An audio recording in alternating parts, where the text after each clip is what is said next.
Well, yes, it will. Hey guys, we're live. We are live. We are absolutely live. Can you imagine it, Bambos? We're coming up on 100 damn shows. 98 today, people. 98. I mean, we're at 100 if we take the real numbers into account, but our numeration of the real shows that we've numbered, we're going to hit 100. Wow. On Monday. Whew. Today we've got Victor Van Doorn on it. Victor Van Doorn has for 6 years, is it 6 years now? Yeah, it's 6 years. He's done 20 what he calls mystery experiences.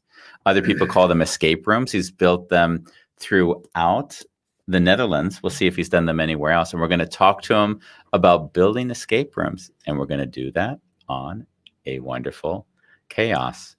Bambos, you're not going to be a jerk now. No. We're going to do that on a wonderful chaos.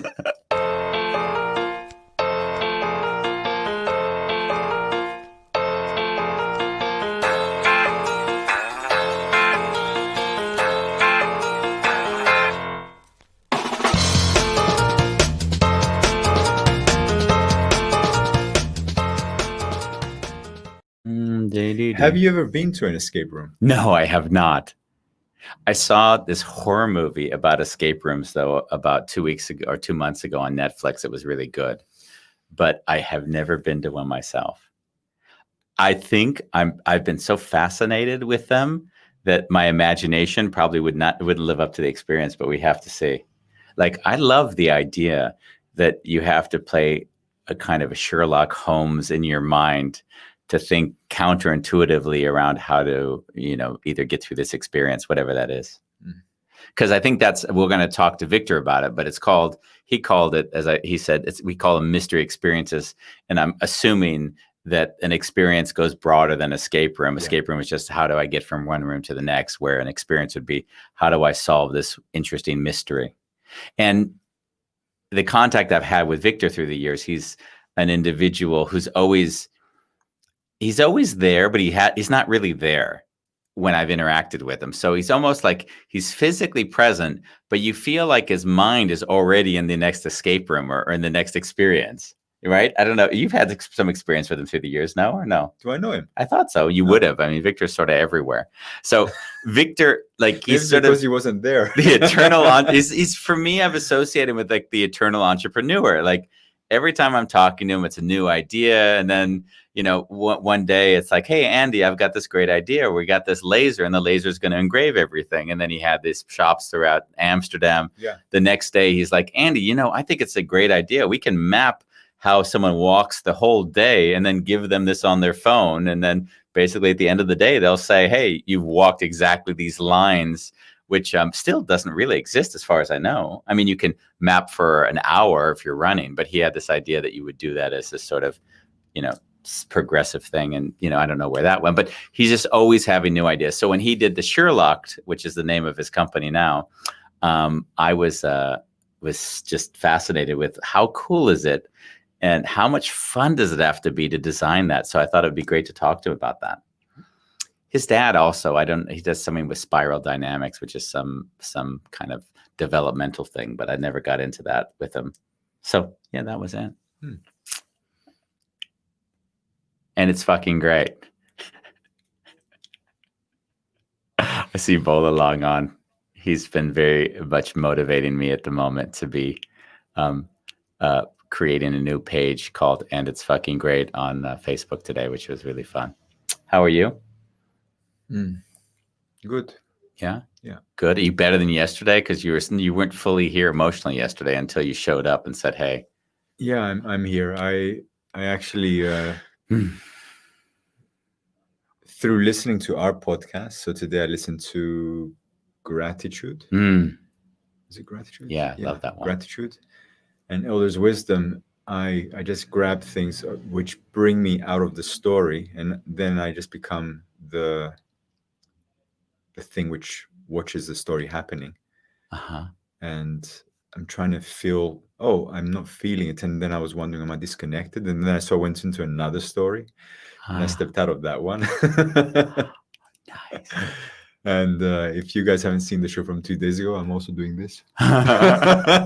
So, if you start doing this on the show and just start rubbing your eyes, are like, oh, Bambas is trying to get back into the space of just presence, just being with us, Just I thought I was a bit uncomfortable yesterday when I said to you, I don't want you to ask another question based on the state of mind you were in. And then you're like, and then you said, Andy, you're going to be happy with this. That was really good. Yeah. You know what my favorite moments of the show is? Well, what are those? Just a few seconds ago when we laughed. And without further ado, we're going to invite on Mr. Van Doorn. Mr. Van Doorn. Who has a girlfriend who's from Doorn. Yeah, the Victor from Doorn. Nice. Hey, guys. Good evening. You look really cool. Yeah, you do. Actually, from the moment we had you on before, we said shift your surround. With the chair, there's something really beautiful going on the screen right now. Oh, nice. Yeah, this is our throne. This is where we sit when we want to, when we want to feel good. And it was a gift by one of our ex-colleagues. Yeah, and it does make you feel very good and very comfortable. We need chair. Like I'm never comfortable. Yeah, we're never comfortable in our chair right on here. Our chair. It's like you're sitting on like a pile of cushions and they slide. Yeah, and they slide, and it's just sort of, we found the most convenient thing to sit on. And like after 100 shows, you're like, I feel like I've got back pain because there's no brace at all behind us. We're just sort of sitting in air with a little green screen here. So if we take this down, you would see behind the iron curtain. We've got our whole set up. Oh wow! So Victor, my first question to you is: when you were 5 years old, were you like trapping ants and other insects into these little mazes? And no. But I can imagine why you think that. But the only reason why I wasn't is I loved animals, and I became a vegetarian when I was 2 years old, because I didn't want to eat animals. So manipulating them to give them mazes and stuff didn't really feel right. I wouldn't have felt right, but I did from very young make treasure hunts for friends. And my father inspired me a lot when I was 11, when he made a treasure hunt for me and my good friends for my birthday. And from then on, it's just kind of always trying to look for adventure. Climbing buildings is something I've always done a lot, which is also a bit adventurous. So I was always working on adventures, but not with ants. I feel really bad now. But from 2 years old, you were a vegetarian from 2. Yeah, from the moment I asked, like, what is meat made out of? And then my dad said from animals. And I was like, whoa, are you kidding? It's awful. And then I stopped. And your dad wasn't a vegetarian, or your family wasn't vegetarian? No, they became it, though. They became it like 10 years later. And it was easier for cooking as well. But I think they were really respectful. They always cooked specially like vegetarian for me, and my mom didn't eat much meat anyway, and then she became a vegetarian, and then my sister, and then my dad. But yeah, I was first in the family. At 2. So you're managing the family from an ethical perspective, ethical living at 2 years old. The innocence that sees things that other people, they shut their brains off to. Yeah, it's one of those things that you do because others consider it normal or have done. I'm really happy with the wave of vegetarianism and even veganism that's spreading across the world, from that insight and from the insight of it being so resource intensive and not as being one of the biggest factors in the detriment of the world. Deterioration, that's the word. Sorry. Deterioration. Like, my brain cannot grasp the conditions that your parents put you in order for your brain to actually thrive with those options, those questions. Like, I had a completely different upbringing. So when I hear you, I'm like, wow. Yeah. Yeah, my parents, I'm very grateful for them for many, many reasons. And they made me and my sister, I think, gave us a lot of space to be aware of the world at our own pace. And I was just always a really curious child. So asking these questions of what is meat made out of, but also like using a little knife to to open our couch, which was to discover what was inside. And they weren't angry with it. Like I demolished our couch to say, oh, there are cotton swabs. There's cotton swab stuff in the couch. And then they were like, oh, okay. But no, they really encouraged our curiosity. Yeah, it's beautiful. You know, there's a video, one of my favorite videos on YouTube. You must have seen it. Was when the little girl is talking to her mother, and she says she refuses to eat the meat because, and then she says, "Well, how about fish?" And then she says, "Well, fish an animal?" And then the mom says, "Yes." And then she says, "Then I won't eat that either." As she's crying with tears in her eyes. That's very familiar. That's what it felt like. Yeah, that's beautiful. Yeah, it felt, because of, I don't know, the little that I've seen of your dad, right? From his, I mean, I'm not always excited about some of his posts because he can go a little bit radical in my head sometimes, just from the little I've seen about him. But the one thing I feel is we're having you on the show, Andy. I would love to have him on. That there is a grounding energy that I've also felt under that, which I could imagine having him as a dad would have been incredible, from just helping you develop in your own way. Yeah, he's a very powerful soul. I don't know if there's such a thing as reincarnation, but the story that we were friends in past lives and I reincarnated as his son rings very true. And maybe that's just an interpretation of some other energy stuff that I don't understand. But there's something there that we've known each other for a very long time, and that I'm really happy to have become his son. Yeah. It was also challenging because he's a psychotherapist, one of the most experienced psychotherapists in the Netherlands, and so he's always seen through lots. And even though he gave me a lot of space to make my own mistakes, when I asked him his opinion, and his opinion then being something that I didn't want to hear, and then him later turning out to be so spot on, that was tough at sometimes. Like when I would fall in love with a girl who I didn't see as difficult or dangerous in terms of neuroses, and he would just like say, "Oh," he immediately spot like, "Okay." It's going to say it would be like Bambos. It'd be like my role from to Bambos. It's so true. It's so true. The last one, Bambos hated me, but all I said the same thing over and over again for a year. What was it, Bambos? She was 21. She's 21 years old, Bambos. Yeah. What are you expecting? You know, not asking for difficulties. Yeah, it's a challenge. I mean, it can work, but it's not easy, I guess. Yeah, he was patient with me though, because he came and finally he started saying it back to me. Which once you start saying it back to me, then you know I have no more power anymore, because now he's teasing me in return. I added some other questions. You have anything? Sex was good. Yeah, exactly. So you know he was Were you trying both? to.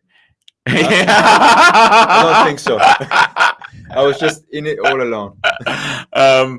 I want to, before we go into the Sherlock activities, I've always laughingly saw you, and this is the reason why I looked back at your dad and said, wow, probably he raised you in such a way to follow your dreams. Because every time I spoke to you, you would have a new dream.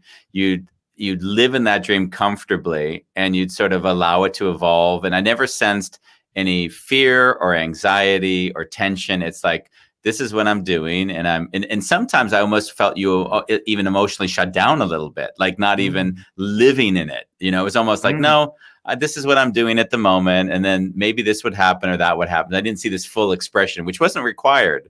It was almost like, wow, I almost wonder to myself, is that even needed just to be excited about the thing? Yeah, right? Good question. Yeah. I don't know which moments those were, but there might have been a moment where I wasn't as aligned with what I was doing at the time. That's very possible. Yeah. You make me curious. What was that? Bambus is he's evaluating me now. Well, What did you observe in him which makes you say that?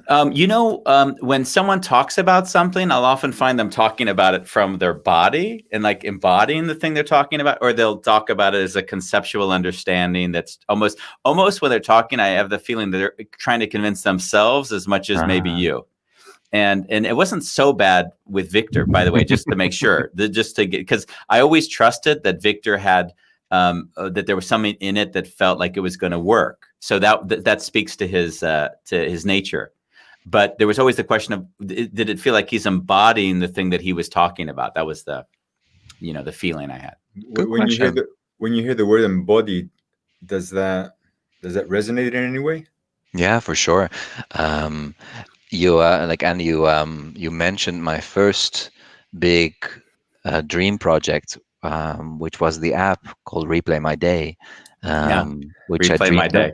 Yeah, I dreamed it up when I was 20, and it felt so strongly like I wanted to. It was something I would have wanted myself. It's something that I think other people would want. Um, it would help people remember their days without having to do the relative hard work or developing the habit of journaling. And so I really believed in it super fully. And it's a bit of a heartbreaking memory for me as well. And when you mention it, I wasn't expecting it.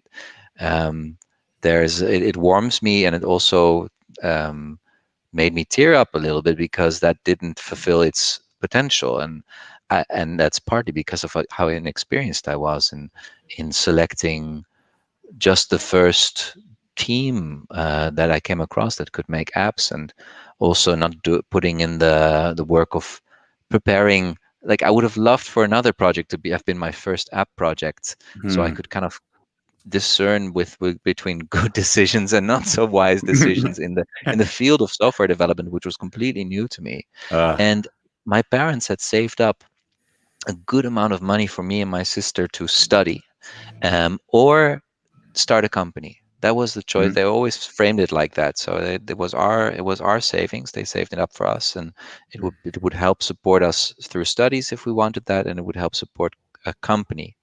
And I spent that money on the development of that app until it was all gone.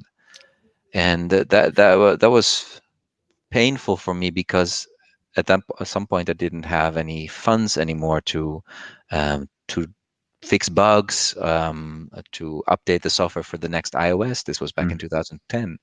And so there I kind of hit a wall where I didn't feel like I had the energy to continue. Also didn't feel as excited to do so because I wasn't the one who was able to fix stuff. So I felt a little powerless. And then I got this other idea, which had already been in my mind since I was in high school. And I found it again on a napkin, which was just the insight. And it's something completely different. It's the insight that Apple MacBooks have this backlit Apple logo, or used to. And when I first got a MacBook, I was always wondering, is that the backlight that you see shining through? And so when I got my first MacBook in 2006, I checked the brightness. When I put down the brightness, does the Apple go less bright? And it turned out that that was the case. So there was no extra light operating in the thing. It was just the backlight being allowed to shine through on the back. And I thought that, first of all, I thought that was so elegant, such a smart design. And then I thought, wow, if you cut it open, you can create your own backlit designs. And that was something physical, and also really tickled my curiosity because I would have to dissect, like the couch when I was like 3 or 4 years. I think it was 3 or 2 years old when I dissected our couch.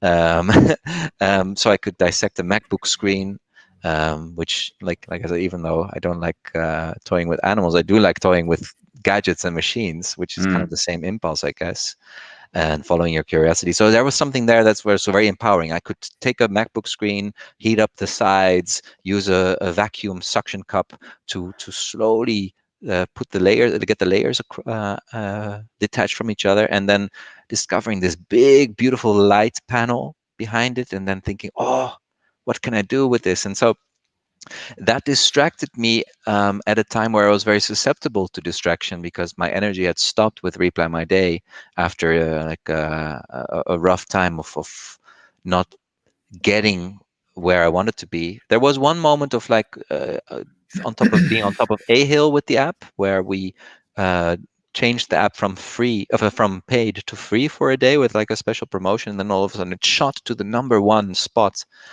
in the Netherlands, which at the time I didn't realize how special that was, and also didn't know about the world of investing and that it was possible to get someone else's money to make this.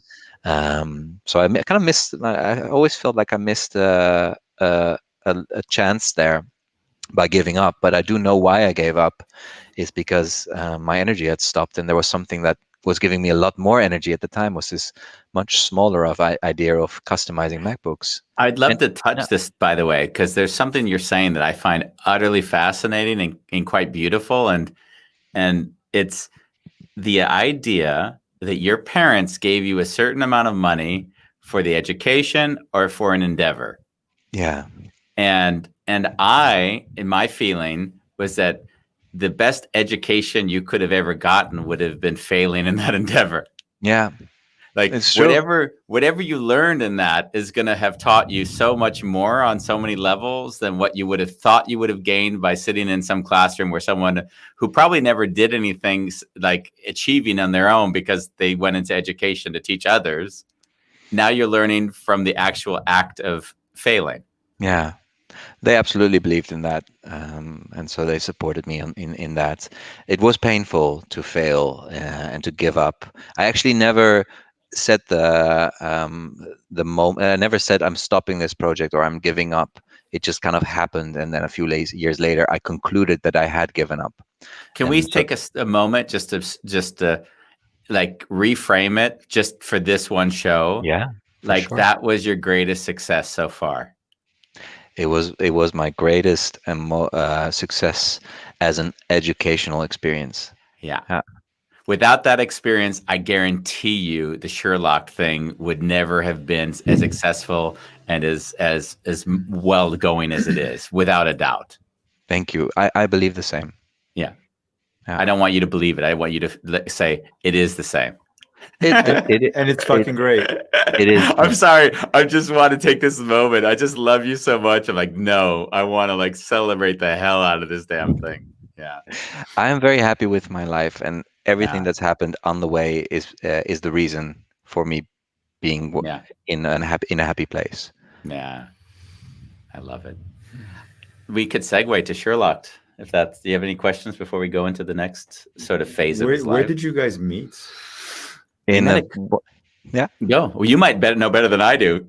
I assume we met at Kukai. Yeah, I assume we met at Kukai. Yeah. Kukai was the restaurant that Case and Kai owned and I managed, and then we opened up the other location, which was one of the worst. Is it possible that you sit there sometimes by yourself? Yeah, for sure.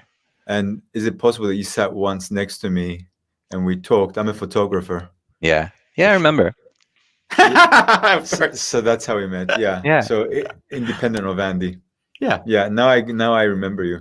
Victor sits randomly at different locations for a certain period.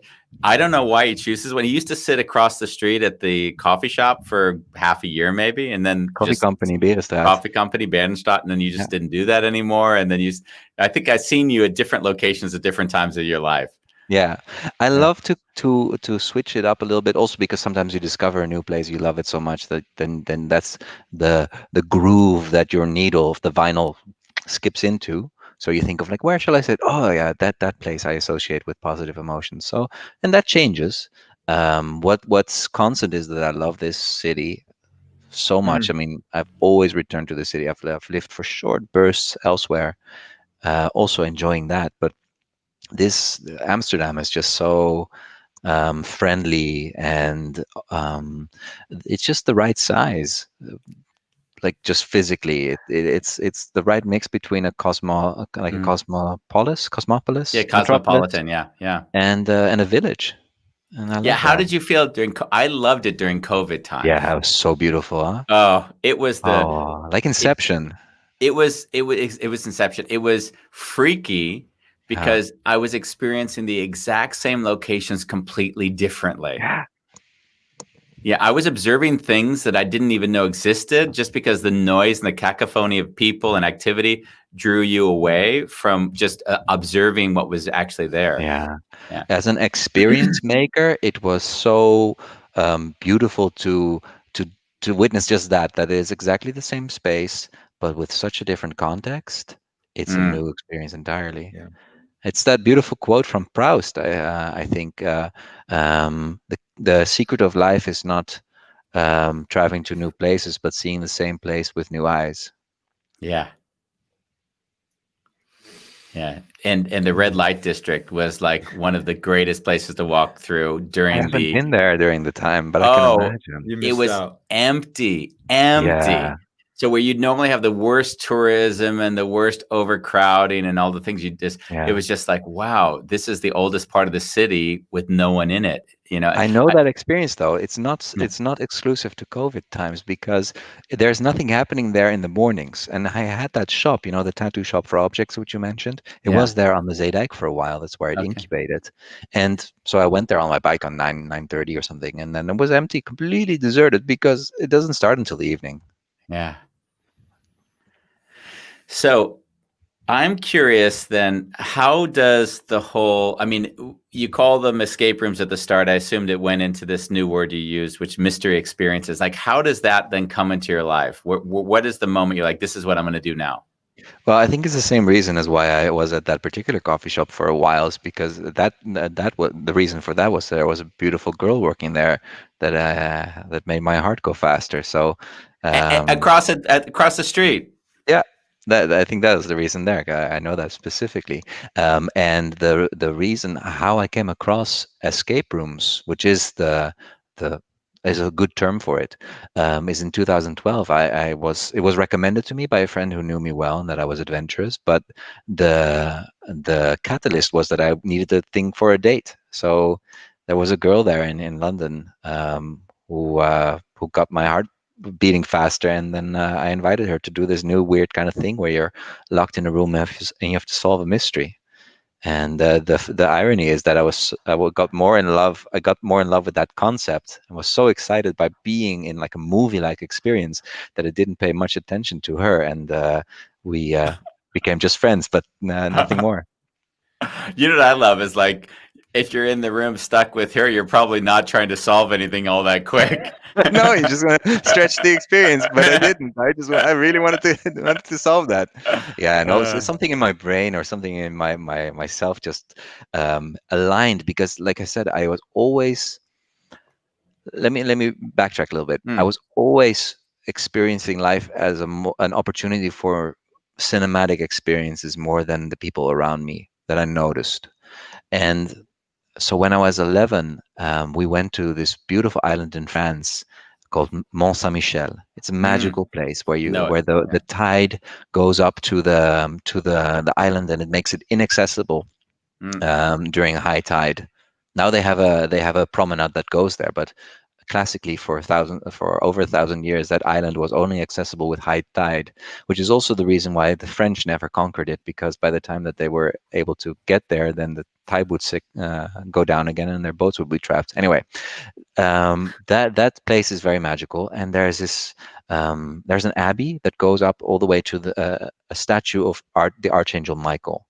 And I'm named after, like, my third name is Michael, which is the Dutch version of that archangel's name, and I'm born 2 days before the birth, like the day of Michael. So I have an alignment with that image, and he's a warrior spirit, and I've always loved fighting, and that just felt like a call to adventure. And so I set it my mission, and I was 11 at the time, to climb up that abbey, find a way above where you could go as a tourist, and place a little shrine. It was just a cigar holder, like an aluminum cigar holder with a drawing I'd made of two angel wings and a sword in the middle. Place it there under a stone, and a little piece of amethyst, which my father had gotten from Indonesia, from a cave there, and he and his best friend had spread these little pieces of amethyst around the world, put it in places that meant something to them, as like a network of energy. And I said, well, this is a spot that's very meaningful to me, so I want to place a little piece there. And then gave me a little piece from that big rock and put it in the cylinder, the cigar holder, and went on my way. And then it wasn't not until the very end of the tourist tour, and the day was ending, was 5 o'clock, and I had not found a way. There was no way up above the tourist level until we were being ushered out. And in the last moment, I saw a door that I hadn't seen yet, and I went there. I snuck there out of sight of the tour guide and tried it, and miraculously it was open. It was unlocked, and it turned out to be one of the turrets, one of the towers that went quite a way up, halfway to that island, and then stopped. It was the upper stage was locked, but the penultimate stage was not locked.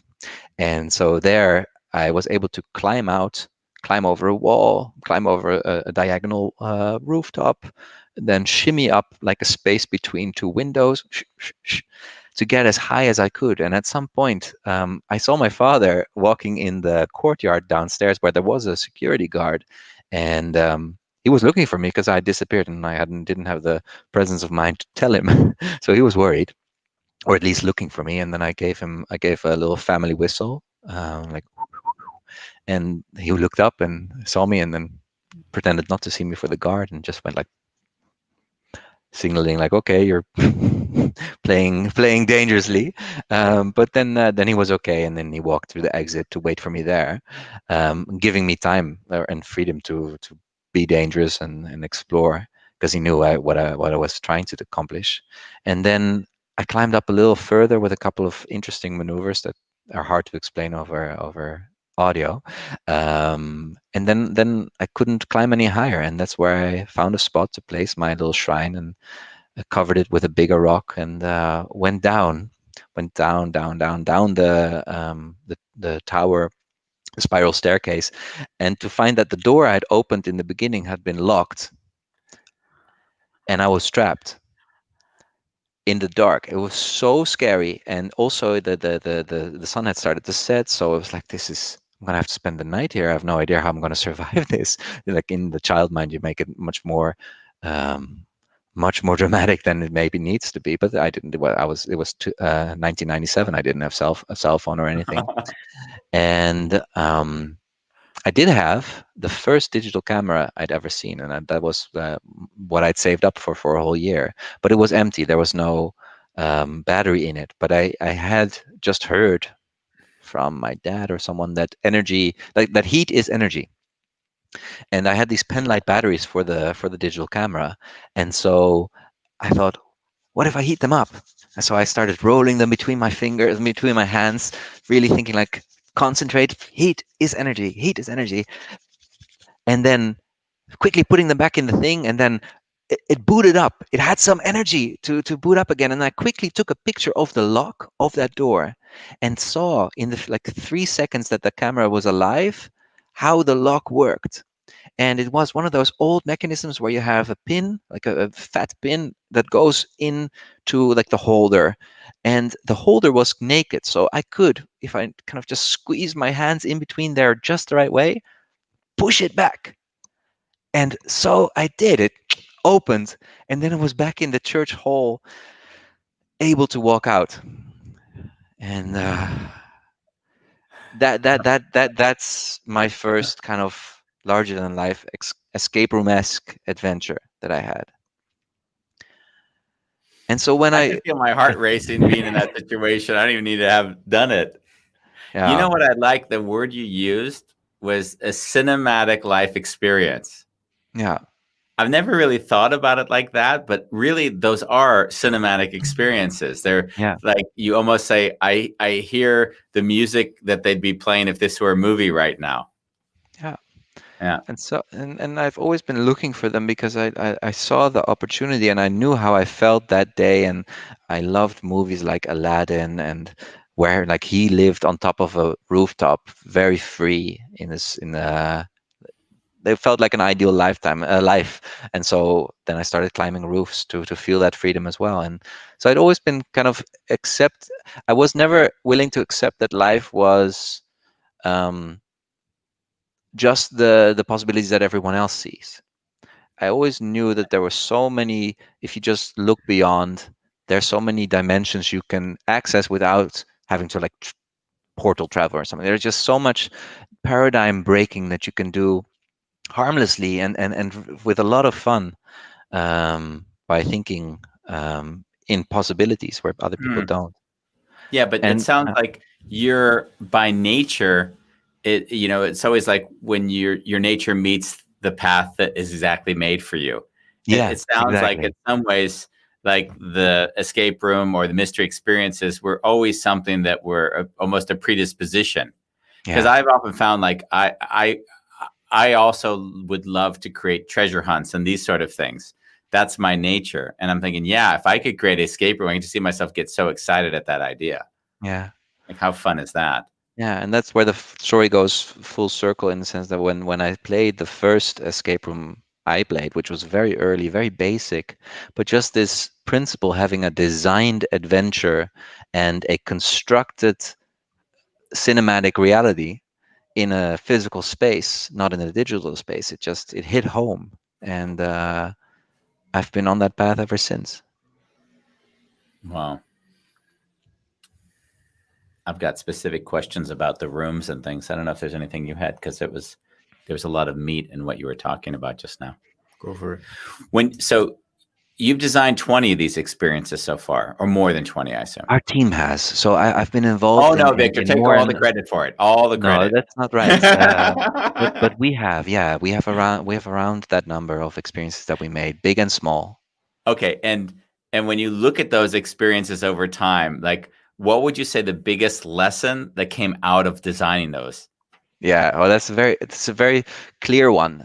It's that it's human tendency to want to have things figured out before you test them, and it's so important to not listen to that tendency. It's so important to, as soon as you think of something, make a prototype, make a cardboard version of what you mean, and tell somebody what they can imagine what it looks like in the end version, but see how they react to it, because you're going to learn so much from it that you will not learn as long as you keep it in your head. So let me reframe this or back to. So you're telling me you think you have really good ideas, and then once you implement them, they don't work out like you expected. Is that what you're saying? Or more positively, what often happens is that you see how people interpret what you've made and find a better way to do it. Because what we do in our game design job is to lay out crumbs for people to follow enough, subtly enough, so that people feel like they came up with the right path. So you have to not be too clear, and you have to also, very much during testing, listen to what people's natural tendencies are. It's like, here's a clue. How do you interpret it? Oh, I think I need to go this way. If my initial thought was, oh, actually I thought it meant go that way, it's more rewarding to change your puzzle or your interaction to follow the human, like the natural tendency of the people you tested with. Is there anyone who basically solved it in a way that totally circumvented whatever it is the crumb you thought you put in? Oh yeah, yeah, for sure. Uh, So it's also important to know who you're playing with, or who's testing something, because um, they have to somewhat be a model of the people you're mostly making it for. And there's never one target audience persona, but there is a range, and um, there's some choices to be made there. Like you can't please everyone, but it's nice to have it's nice to have enough, and that's one of our design principles, to have enough for a diverse group to enjoy. so if I had been through 5 of these experiences, would it be a lot easier for me because I already kind of know how the games are played, or is there always elements that make it kind of no? It's new even if you've had some experiences before. It's a mix of both. If I were to select 5 games for you that are so good and so different, that you won't have any benefit from your previous experiences, that's possible. Okay. But the general reality is that like there's now like around 800 different games or even locations, 800 different locations in the Netherlands alone, and the quality levels vary so much that the general experience of people playing 5 games is that there are like some gems there, there are some disappointing experiences there, and there is definitely some repetition of design frameworks which do help you along the way. So there's definitely a benefit in experience in general. When you design something, because the one of the places you designed for was the Rijksmuseum. Yeah. So when you design something in, say, the Rijksmuseum, are you saying, do they allot what space you can use, or can you go and say, hey, we want to use this, this, and this space for we want to go to the Night Watchman. We want to have at least an experience in front of this. Is that Oh, something that you're?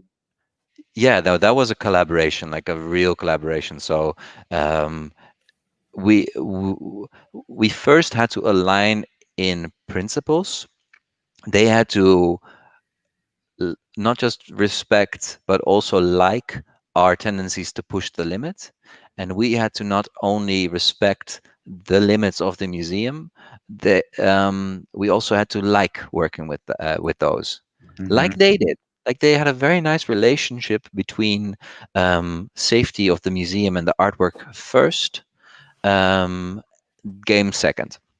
Um, but they have a really good relationship with it. I love, for instance, as an example, the motto or like the tenet of the guards there. They are trained in such a way that they are both guards and hosts. So they have to find the balance between being looking strict and exuding that sense of control, like the museum is in control and Mhm. you are in their space, at the same time as being very welcoming, helping, knowing everything about the building, and so we felt it was a warm bath to be welcomed in, and the limits of the museum were very difficult. We had a lot. Examples are that, well, actually, the ones you don't think about is that it's not a permanent collection and everything is constantly in relation, even though it doesn't quite feel like that. So we had a really fun interaction based around a piano that midway during the run of our game disappeared because it needed to be repaired. And the fun thing is that our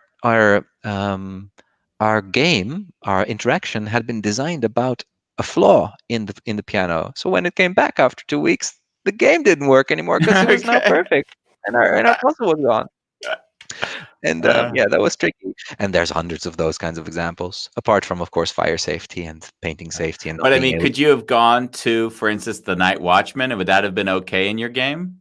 It in principle, yes, Okay. but in reality, what they actually had a design question: could you make something that takes some of the busyness, like some of the traffic, away from that place? Because they had a traffic issue. They have a traffic issue because they have such a star painting there, and Oh, and I'm so sorry. I made a false assumption. I made the assumption that these were going on when the museum was closed to other Mm, people. No, no, this is no, no. happening. My mistake. That would be fun too, but it's very expensive because they have at any given moment when it's open, they have between 70 and 85 different security guards there, and information desk workers, and so it's Okay. an expensive place to operate. Mm. Thankfully, it's also very popular, so they make it work. Wow. Yeah, but no, we are talking, and this is an idea they came with. Actually, it came from the guards who said like this would be so much more mysterious and adventurous if it's in the dark, like when it's dark outside, because there's so Yeah. much daylight going into the museum. And so we said, you're absolutely right. Let's both suggest this, and so the security guard suggested it to their manager, and we put it on our list of things to do next time. And it's also something they've done in the past, and they would love to Mm. do it again. So Love the it. wish was very broadly carried, and so Mm. that's something hopefully we get to do next time. That sounds great. What's the like you've done? I assume you go to other people's experiences as well. Yeah, for sure. What's the best experience you've ever been to? In the category of escape rooms, it is there are three. One is called The Dome, which is universally loved and is the current #1 title holder in the most important ranking, which ranks over 22,000 games in the world. It's called The Dome. Okay. And it's in Bunschoten, and it's a trip. It's really fun. It's very diverse. It doesn't make any sense, but that's okay because their story is that it is a random experience. The other one that does make story sense that I love is called The End in Zootermir. Uh-huh. Both are made by friends, and we became friends because of that. I really admire their quality level. And the third one we just recently played, it's a bit of a scary experience, which is not my thing generally. I don't quite like that, but this one is designed so beautifully and with so much care that I still recommend it. It's called Molly's Game Hmm. in Voorburg. Okay, And then there and this are, next trip. yeah, and there Yeah. are tens more that I would be able to recommend with a lot of passion. But If I these are want to the go, three. if I were to want to go with like my wife to one of these experiences, how soon ahead do you need to book? Is this a group thing, or can you go as individuals and then kind of join others?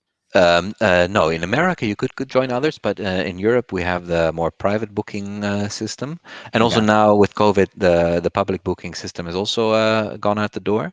I think the ideal group size for all of these games is 4 people, Oh, wow. four Okay. or five, but not three because they're too rich to have both have a good game flow and get everything in time. So I think you need 4 sets of brains. It's nice to be with people you enjoy spending time with. It's smart to do it with a diverse set of thinkers. So somebody being more meticulous, somebody being more creative, and then someone more adventurous, perhaps someone more careful, something like that.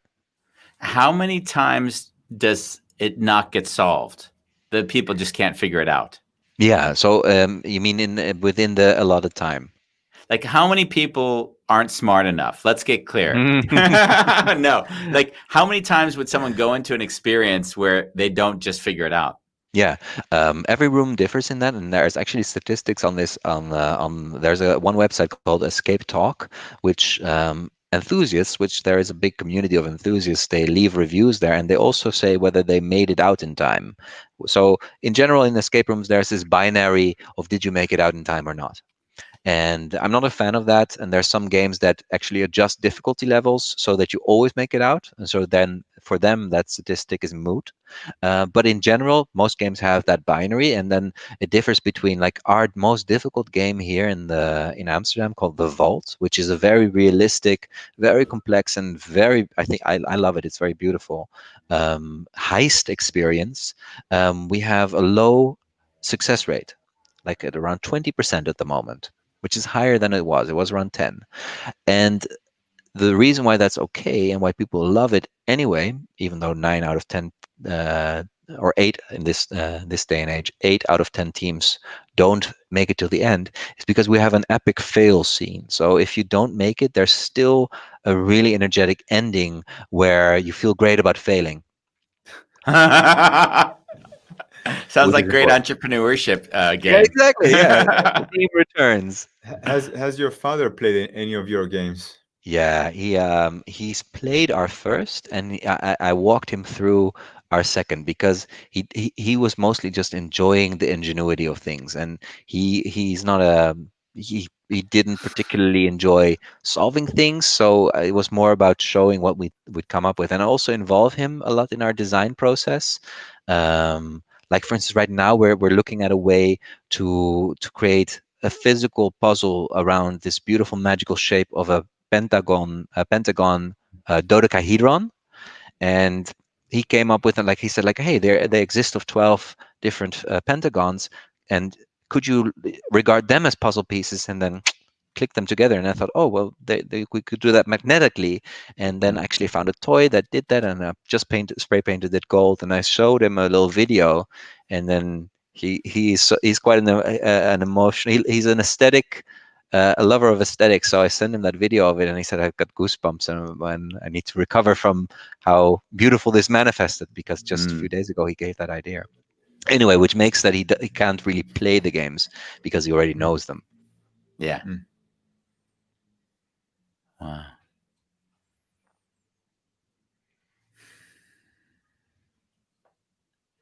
Hmm. We have silence, by the way, just so you, just forewarning. Wise. I Mm. think that's very good. I've been sitting here listening to you, and I'm not really talking, but I feel really touched. I'm still actually still glued at your childhood, and as you're talking, I'm feeling all that love and how it's bled into, Mm. like, how the world is being impacted by you. I get goosebumps from that. Hmm. Mm. So I couldn't really engage you mentally, but just sitting here feeling and really appreciating you, it was really I have no words. Thank you for saying that. Yeah. I always felt before you came on that your father raised you in a way to give you a freedom that a lot of other people don't get to experience in their lives. Yeah. And I felt that from like the first moment we met, because I was like, wow, for someone to allow themselves to take what would for others be massive risk and to Hmm. do it with a sort of like, I'm just experiencing and let there would like in my mind, there has to be like this kind of safety net of comfort Yeah. behind you that lets you feel like you can take such a risk. Absolutely. Yeah. Yeah. Spot on. I Bambos and I were both abused as kids, so we have a very different background oh in different ways.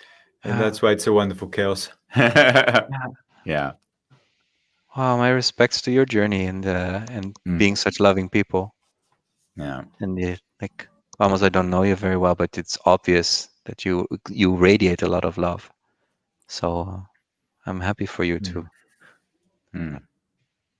to Thank you. be here and to be here in your state and Yeah. how you look and appear and feel. Mm. Oh,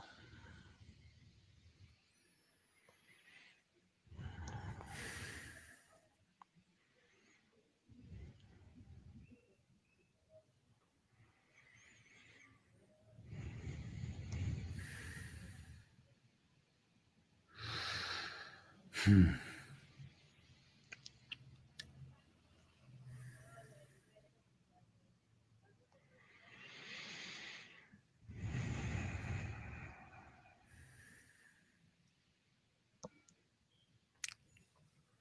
Tell me something about your creativity process. Like Andy sometimes is in the shower and then he gets hit by, I'm going to travel through the US for 3 months, and he goes and does it. Like, how does it yeah. come up with you?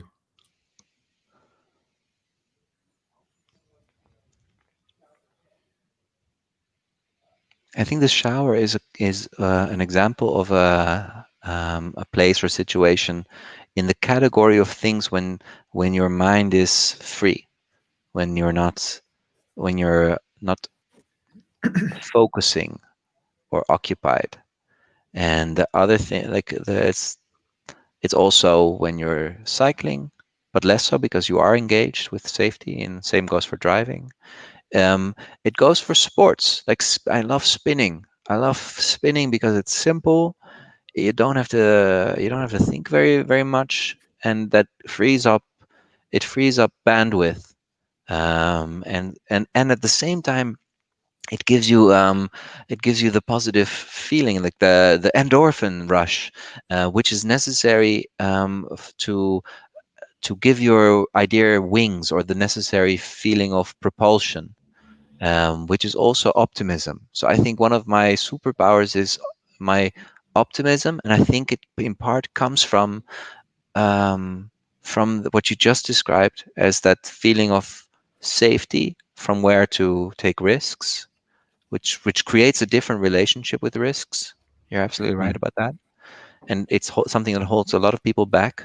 Is this like, yeah, just their relationship with risk, and feeling like it's worse than it actually is to lose Mm. whatever. But that optimism is super important, because then A, you have a good idea, or a idea that you're excited about. Let me say that, and then B, it's met with this propulsive force of like, yeah, you can do that, or like, oh, that would be great.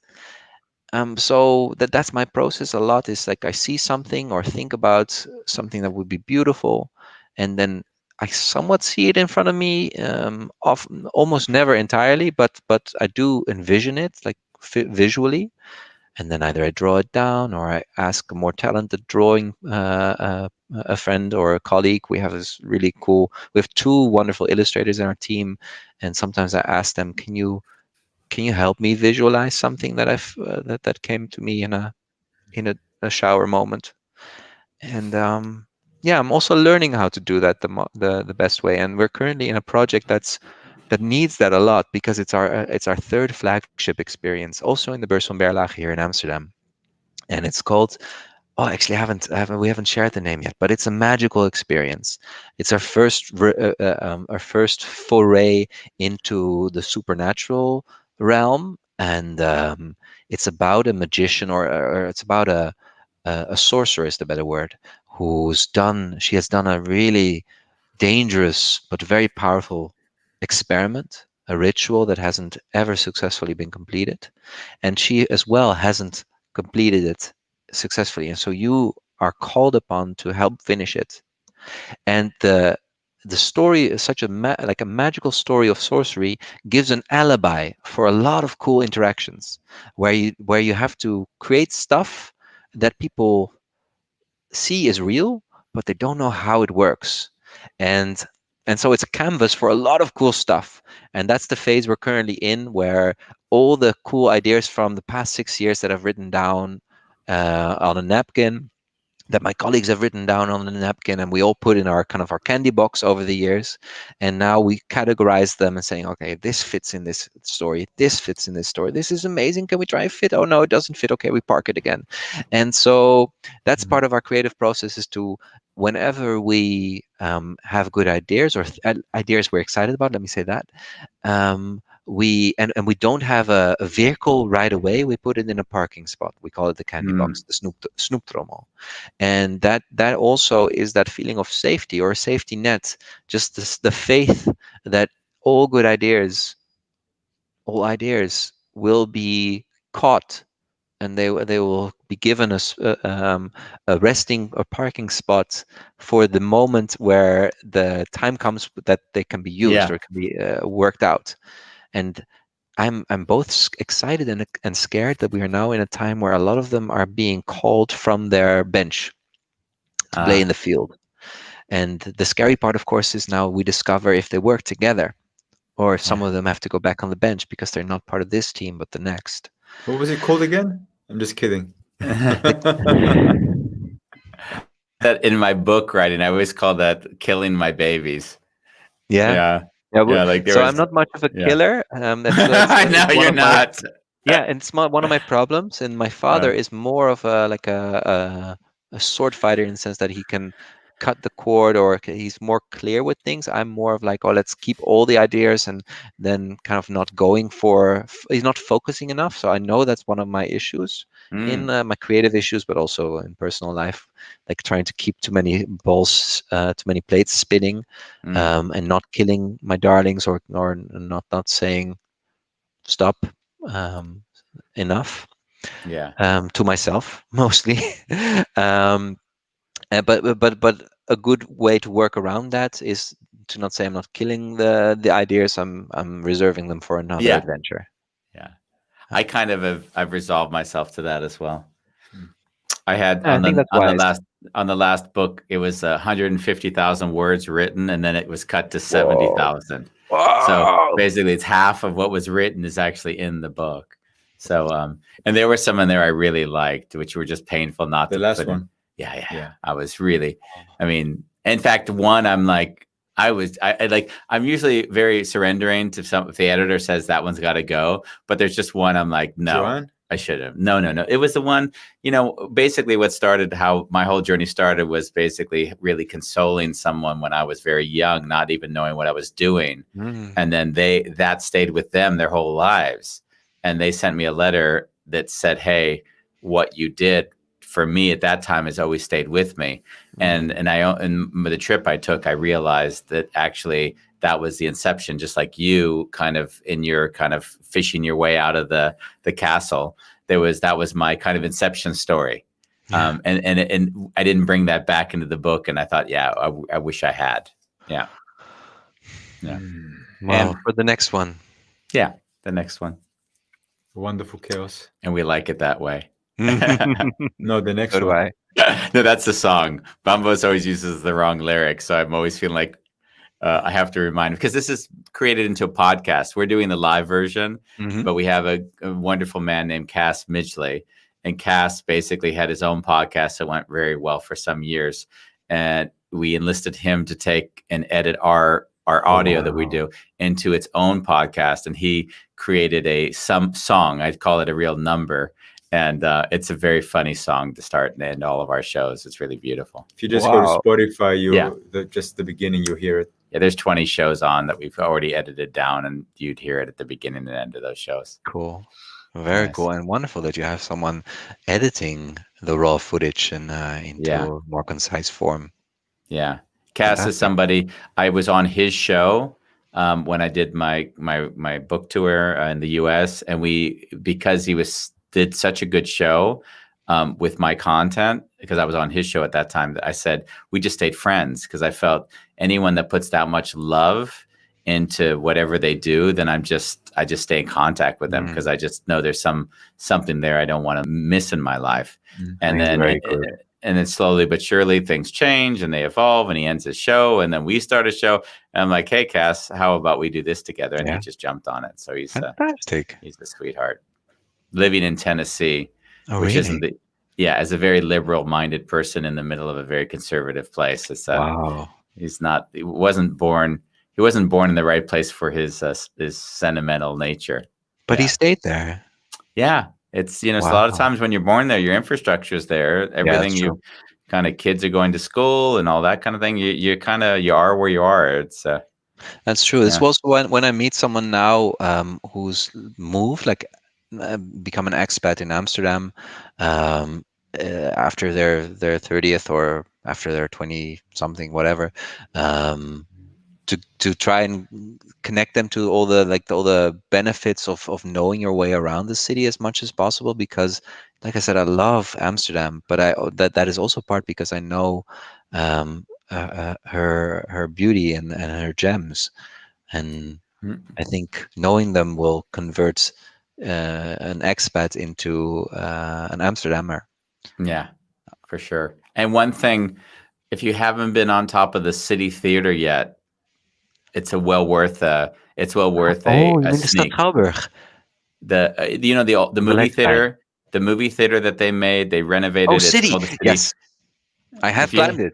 Yeah. Okay. If you haven't climbed it yet, it's a great climb. I was up there once, and I really and I bet you I met one-upped you here. I've been on the roof of the palace. Oh, so have I. No. Yeah. Have you been in the bell tower as well? No, I haven't. Have you? Oh, yes, I've been in the bell tower. Wonderful. Got one up on you. I've got pictures to prove it. it. But did you do it illegally and get arrested and spend the night in jail afterwards? Because I did. Did you? Yeah. Oh, that's better. That's a much better story. Much better. I've been in the Queen's bedroom, though. That's pretty good. Okay, that's pretty impressive. Not illegally. I'm sure I shouldn't have been there, but I was graceful in my entry and exit. Good. Thank you for being with us. We already went over our time. It was great to spend time with you. Yeah. It was. This was one of our most wonderful conversations, and it was so relaxed just to be. Oh, time flew by. Thank you, guys. It was a pleasure. Thank you. Love your work. And I'm actually I wrote down the 3 names of the places you mentioned. So I'm going to be going with Ronnie and discussing what we're going to do next. So wonderful. Thank you for the ideas. Thank you. Yeah. Send you a hug. Yeah. Yeah. Bye. Love you. Love bye. you. So what's next, Andy? That was fun. Yeah. I it's interesting, you were picking up on the which I picked up on a long time ago, what it feels like to be with someone who had what I perceived to be better adjusted parent. Yeah. Yeah. It's really nice to sort of say, wow, that's what it kind of looks like. It's almost like a vibration. You're like, oh, that's what it feels like when you were raised in safety. Yeah. The funny thing is, as you were speaking, I kind of had this movie playing in my head, a little bit like the Sherlock Holmes movies. Like his father had a tall hat, and they're like Imaginarium meets Imagine if Dr. Parcells makes Sherlock Meets Holmes. Willy Wonka, the chocolate factory. without the colors, not those kind of Yeah, I colors. got it. That's Like beautiful. I want a movie made out of this guy. That's wonderful. So Tomorrow, I episode- forage for a living. what is it? I forage for a living. I forge for. We're going to talk to a woman. She's basically in charge of the foraging for a retreat center in the UK called 42 Acres in Somerset. And she's foraged her whole life. So when you meet her, she kind of says, oh, this is the seaweed I picked from the ocean yesterday. Do you want to have some? Or she says, oh, we're walking along and she says, oh, you can eat that there. Like, and I had this experience with her. So she actually could live from the land. She just walks around. She can tell you exactly what you can and cannot eat. And I really wanted to talk to her because how many people have that as a job? She forages for a living. And so she's going to talk to us, teach us, and explain what that life looks like and what are the possible liabilities of eating things you're not even sure about, which we'll find out about then. And we're going to do that, Andy, on A Wonderful Chaos. Thanks for being with us. Bye, guys.